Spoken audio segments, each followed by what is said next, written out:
আমার এগুলো মানুষের খারাপ নজর থেকে বাঁচাও সালাউদ্দিন প্লিজ। সবাই শুনেন, আপনারা কি নাচ দেখতে চান? এখন আমাদের সামনে নাচ পরিবেশন করবেন আমাদের ডিআরএসপি বড় ভাবি আমেনা বেগম। একটা তরবারি হয়ে যাক। হায় আল্লাহ, আমেনা এটা কি করতেছে? আমেনা কি পাগল হয়ে গেছে? রাফিয়া, তোমার কি মাথা নষ্ট হয়ে গেছে? তুমি এমন একটা অ্যানাউন্সমেন্ট কেমনে দিলা? তুমি কি ভুলে গেছো আমি না প্রেগন্যান্ট? আমি বুঝতেছি না এসব কি হইতাছে। আমি না নাচতে পারি, আমার বিশ্বাস হইতাছে না। আমিটা যদি নাচে ঘরে আজকে এই বাড়িতে রেখে যাবো, সালাউদ্দিনে আবার বিয়া করাবো। কোনো নাচ নেওয়ালি রে টালি বাড়িতে জায়গা হইব না।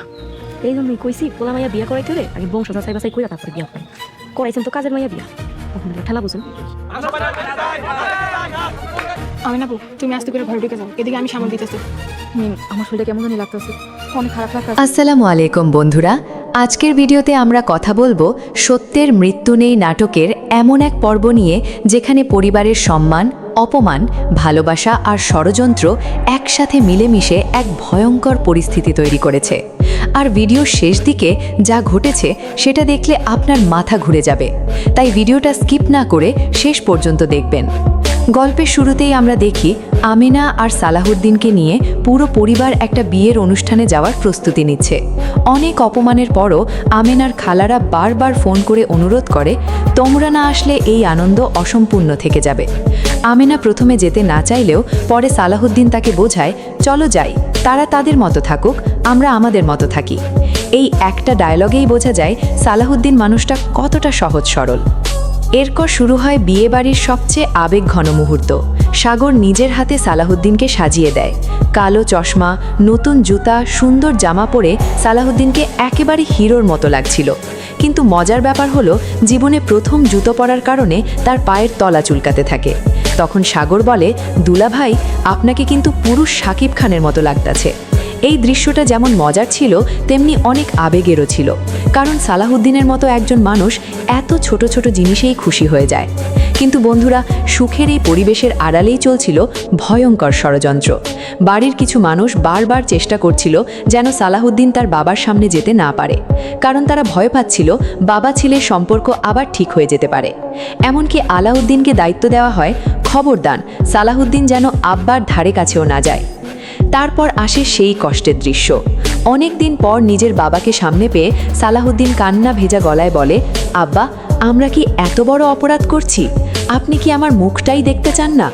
কিন্তু তার বাবা রাগে তাকে তাড়িয়ে দেয়। এই মুহূর্তটা সত্যিই হৃদয় ভেঙে দেওয়ার মতো ছিল, কারণ একটা ছেলে শুধু বাবার একটু ভালোবাসা চেয়েছিল, কিন্তু বদলে পেয়েছে অপমান। এদিকে অন্যদিকে আবার নতুন ষড়যন্ত্র শুরু হয়।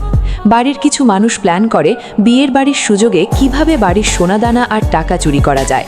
তারা বলে, 2 দিন পর বাড়িতে কেউ থাকবো না, এইটাই সুযোগ। মানে বুঝতেই পারছেন এই পরিবারে কে আপন আর কে পর সেটা বোঝাই কঠিন হয়ে গেছে। তারপর আসে পুরো পর্বের সবচেয়ে ভয়ঙ্কর আর অপমানজনক ঘটনা। রাফিয়া মজা করার জন্য হঠাৎ মাইকে ঘোষণা দেয়, এখন নাচ পরিবেশন করবেন আমাদের বড় ভাবি আমেনা বেগম। আর এই একটা ঘোষণায় পুরো পরিবেশ বদলে যায়। সবাই অবাক হয়ে তাকিয়ে থাকে। আমেনা লজ্জায় অপমানে কাঁপতে থাকে। সে বারবার বলে, আমি নাচতে চাই নাই, আমি নাচতে পারি না, কিন্তু কেউ তার কথা শুনতে চায় না। সবচেয়ে কষ্টের বিষয় হলো আমেনা তখন প্রেগনেন্ট। এই অবস্থায় এত মানুষের সামনে তাকে নিয়ে হাসাহাসি শুরু হয়ে যায়। কেউ বলে কাজের মেয়েরে বিয়ে করলে এইটাই হয়, আবার কেউ বলে নাচনেওয়ালিরে এই বাড়িতে জায়গা হইব না। বন্ধুরা ভাবুন তো, একটা মেয়ের জন্য এর চেয়ে বড় অপমান আর কি হতে পারে? আর এই পুরো ঘটনার পর সালাহুদ্দিন ভেঙে পড়ে। সে আমেনাকে শাস্তি দিতে শুরু করে। আমেনা কান্না করতে করতে বলে, বিশ্বাস করো, আমি নাচতে চাই নাই। কিন্তু তখন আর কেউ তার কথা বিশ্বাস করে না। অন্যদিকে বাড়ির ভেতরে আবার লুকিয়ে লুকিয়ে সোনার মূর্তি আর সম্পদের গল্প চলছে। কেউ বলছে যে কোনো সময় বড় দুর্ঘটনা ঘটতে পারে, মানে সামনে যে আরও বড় বিপদ অপেক্ষা করছে সেটা স্পষ্ট বোঝা যাচ্ছে। সব মিলিয়ে আজকের পর্বে আমরা দেখলাম একটা সহজ সরল পরিবার কিভাবে ভুল বোঝাবুঝি, অপমান আর লোভের কারণে ধীরে ধীরে ধ্বংসের দিকে এগিয়ে যাচ্ছে। এখন দেখার বিষয়, সালাহুদ্দিন কি কখনো তার বাবার ভালোবাসা ফিরে পাবে? আমেনা কি নিজের সম্মান বাঁচাতে পারবে? আর বাড়ির এই চোর আর ষড়যন্ত্রকারীদের আসল মুখ কবে সবার সামনে আসবে? এই প্রশ্নগুলোর উত্তর জানতে হলে অবশ্যই পরের পর্ব দেখতে হবে।